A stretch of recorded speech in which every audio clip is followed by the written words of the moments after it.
Friends, ಇದೊಂದು ತುಂಬಾ ಒಂದು ಸ್ಯಾಡ್ ವಿಷಯ ಆಗಿದೆ. ಸೊ ನನಗಂತೂ ತುಂಬಾ ಬೇಜಾರಾಯಿತು ಈ ವಿಷಯನ ನೋಡಿ. ಏನಪ್ಪ ಅಂತಂದರೆ, ಒಂದು ಸಂಸಾರ ಅಂದರೆ ನಂಬಿಕೆ ಮತ್ತು ಪ್ರೀತಿಯಿಂದ ಕೂಡಿದರೆ ಮಾತ್ರ ಅಲ್ಲಿ ಸಂತೋಷ ಇರುತ್ತೆ. ಇಲ್ಲಾಂದರೆ ತುಂಬಾ ಒಂದು ತೊಂದರೆಗಳು ಉಂಟಾಗುತ್ತೆ. ಅದರಲ್ಲೂ ಹೆಣ್ಣು ಮಕ್ಕಳಿಗೆ ಮತ್ತು ಹೆಣ್ಣು ಹೆತ್ತವರಿಗೆ ತುಂಬಾ ಒಂದು ನೋವಿನ ಸಂಗತಿ. ಯಾವಾಗ ಒಂದು ಕುಟುಂಬದಲ್ಲಿ ಪ್ರೀತಿ, ನಂಬಿಕೆ, ಗೌರವ ಇರೋದಿಲ್ವೋ ಅದೇ ಜಾಗದಲ್ಲಿ ಅನುಮಾನ ಎನ್ನುವಂಥ ಒಂದು ದೊಡ್ಡ ರೋಗ ಬಂದು ಸೇರಿದರೆ ಪರಿಣಾಮ ಎಷ್ಟು ಭೀಕರವಾಗಿರುವುದು ಎಂಬುದು ಈ ಒಂದು ಕಥೆಯಲ್ಲಿ ಗೊತ್ತಾಗುತ್ತೆ. ತೆಲಂಗಾಣದಲ್ಲಿ ನಡೆದ ಈ ದುಃಖದ ಘಟನೆಯ ಅನೇಕ ಪ್ರಶ್ನೆಗಳನ್ನು ಹುಟ್ಟುಹಾಕಿದೆ. ಸೊ ಫ್ರೆಂಡ್ಸ್, ವರದಿಗಳ ಪ್ರಕಾರ 23 ವರ್ಷದ ಗರ್ಭಿಣಿ ಮಹಿಳೆ ತನ್ನ ಗಂಡ ಮತ್ತು ಅತ್ತೆಯಿಂದ ಮಾನಸಿಕ ಕಿರುಕುಳ ಅನುಭವಿಸ್ತಾ ಇರ್ತಾಳೆ. ಏನಪ್ಪ ಅಂತಂದರೆ, ಅಟ್ಲೀಸ್ಟ್ ಗರ್ಭಿಣಿ ಆದಾಗ ಅವಳ ಒಂದು ಸಂಸಾರ ಚೆನ್ನಾಗಿರುತ್ತೆ ಮತ್ತು ಮಗು ಆದಮೇಲೆ ಗಂಡ ಸರಿ ಹೋಗ್ತಾನೆ ಅನ್ನುವಂಥ ಒಂದು ಮೈಂಡ್ ಸೆಟ್ಟಲ್ಲಿ ಸಾಕಷ್ಟು ಸಂತೋಷದಿಂದ ಇರ್ತಾಳೆ. ಸಾಕಷ್ಟು ಕನಸುಗಳನ್ನ ಕಾಣ್ತಾ ಇರ್ತಾಳೆ. 5 ತಿಂಗಳಾಗುತ್ತೆ, ಅವಳನ್ನು ತವ್ರ ಮನೆಗೆ ಕಳಿಸ್ಕೊಡಲಾಗುತ್ತೆ.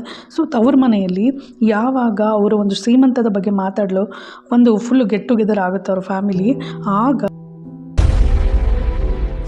ನೀವು ನನಗೆ ಇದನ್ನು ಹೇಗೆ ಮಾಡಲು ಸಾಧ್ಯವಾಯಿತು? ಇದು ನನ್ನ ಮಗು ಅಲ್ಲ ಅಲ್ವಾ? ಗಂಡ ಏಕಾಏಕಿ ಅಷ್ಟು ಜನಗಳ ಮುಂದೆ ಅನುಮಾನವನ್ನು ವ್ಯಕ್ತಪಡಿಸಿದ್ದಾನೆ. ಏನಪ್ಪ ಅಂತಂದರೆ, ಆ ಹೊಟ್ಟೆಯಲ್ಲಿರುವಂಥ ಮಗು ತನ್ನದ ಎನ್ನುವುದು DNA ಪರೀಕ್ಷೆ ಮಾಡಿ ಎಂದು ಒತ್ತಾಯಿಸ್ತಾನೆ. ಸೊ ಇದಕ್ಕೆ ಸಾಕಷ್ಟು ಮನನೊಂದಂಥ ಗರ್ಭಿಣಿ ಮಹಿಳೆ ಕೊನೆಗೆ ಅವಳ ಜೀವನ ಮತ್ತು ಜೀವವನ್ನು ಎರಡನ್ನೂ ಅಂತ್ಯಗೊಳಿಸ್ಕೊತಾಳೆ. ಸೊ ಇದು ಒಂದು ತುಂಬಾ ಒಂದು ಹರ್ಟ್ ಆಯಿತು. ಏನಪ್ಪ ಅಂತಂದರೆ, ಸಂಬಂಧವನ್ನು ಉಳಿಸ್ಕೊಳ್ಳುವುದು ಅನುಮಾನದಿಂದ ಅಲ್ಲ, ನಿಜವಾಗ್ಲೂ ನಂಬಿಕೆಯಿಂದ. ಸಮಸ್ಯೆಗಳಿದ್ದರೆ ಮಾತಾಡೋದನ್ನು ಕ್ಲಿಯರ್ ಮಾಡ್ಕೋಬೋದಾಗಿತ್ತು. ಅದು ಬಿಟ್ಟು ಈ ರೀತಿ ಆರೋಪ ಮಾಡೋದು, ಅವಮಾನ ಮಾಡೋದು, ಪರಸ್ಪರ ಗೌರವ ಒಂದು ಕೊಡದೇ ಏನೇನೋ ಮಾತಾಡಿಬಿಟ್ಟು ಅವ್ರಿಗೆ ನೋವು ಕೊಡೋದು. ಸೊ ಇದು ರಿಯಲಿ ತುಂಬಾ ಒಂದು ಬ್ಯಾಡ್ ಬಿಹೇವಿಯರ್ ಆಗಿದೆ. ಏನಪ್ಪ ಅಂದರೆ, ಅತ್ತೆನೂ ಅದೇ ಥರ ಒಂದು ಹೆಣ್ಣಾಗಿ ಒಂದು ಹೆಣ್ಣನ್ನು ಎಷ್ಟು ಪ್ರೀತಿಯಿಂದ ನೋಡ್ಕೋಬೋದು ಸೊಸೆನ. ಆದರೆ ಈ ರೀತಿ ಆರೋಪ ಮಾಡ್ತಾ ಇರೋದು ರಿಯಲಿ ತುಂಬಾ ಒಂದು ಬೇಜಾರಾಗುತ್ತೆ. ಸೊ ಆ ಒಂದು ಹೆಣ್ಮಗು ಯಾವಾಗ ಎಲ್ಲರ ಮುಂದೆ ಗಂಡ ಈ ರೀತಿ ಒಂದು ಒತ್ತಾಯ ಮಾಡೋಕ್ಕಿಡ್ತಾನೆ, ಸಾಕಷ್ಟು ಕನಸುಗಳನ್ನ ಕಂಡಿದ್ದು, ಆ ಕನಸುಗಳನ್ನೆಲ್ಲ ನುಚ್ಚು ನೂರಾಗಿ ಸೊ ಒಂದು ದುಃಖಕರವಾದ, ದುರದೃಷ್ಟಕರವಾದ ಘಟನೆ ನಡೆದೋಯ್ತು ಅಂತ ಹೇಳ್ಬೋದು. ಒಬ್ಬರ ಮನಸ್ಸನ್ನು ನೋಯಿಸುವ ಮುನ್ನ ಅವರ ಸ್ಥಾನದಲ್ಲಿ ಒಮ್ಮೆ ನಿಂತು ಯೋಚನೆ ಮಾಡಬೇಕು. ಅವ್ರ ಅತ್ತೆ ಆಗಿರ್ಬೋದು, ಅವ್ರ ಹಸ್ಬೆಂಡ್ ಆಗಿರ್ಬೋದು, 1 ನಿಮಿಷ ಯೋಚನೆ ಮಾಡಿದರೆ ಇಂಥ ಒಂದು ಘಟನೆ ಆಗ್ತಿರ್ಲಿಲ್ಲ ಅನಿಸುತ್ತೆ. ಏನಪ್ಪ ಅಂತಂದ್ರೆ, ಅವ್ರ ಹೆಸರು ಸುಷ್ಮಿತಾ ಅಂತ.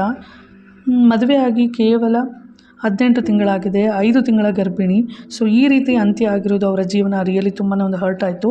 ಇದು ನಿನ್ನೆಯಿಂದ ಇನ್ಸ್ಟಾಗ್ರಾಮಲ್ಲಿ ಸಾಕಷ್ಟು ವೈರಲ್ ಆಗ್ತಾ ಇದೆ. ನನಗಂತೂ ಈ ಒಂದು ವಿಷಯ ನೋಡಿ ಅಥವಾ ಈ ಒಂದು ಪ್ರಕರಣ ನೋಡಿ ಇಷ್ಟು ಬೇಜಾರಾಯಿತು. ಸೊ ಹಾಗಾಗಿ ನಿಮ್ಮೊಟ್ಟಿಗೆ ಶೇರ್ ಮಾಡೋಣ ಅಂತ ಅಂದ್ಬಿಟ್ಟು ಈ ವಿಡಿಯೋ ಮಾಡಿದೆ. ಸಂಸಾರದಲ್ಲಿ ನಂಬಿಕೆ ಅನ್ನೋದು ಎಷ್ಟು ಮುಖ್ಯ ಅನ್ನೋದಕ್ಕೆ ಈ ಒಂದು ಪ್ರಕರಣ ಸಾಕ್ಷಿಯಾಗುತ್ತೆ. ಸೊ ಫ್ರೆಂಡ್ಸ್, ಈ ಪ್ರಕರಣದ ಬಗ್ಗೆ ನಿಮಗೇನು ಅನಿಸ್ತು ದಯವಿಟ್ಟು ಕಮೆಂಟ್ ಮಾಡಿ.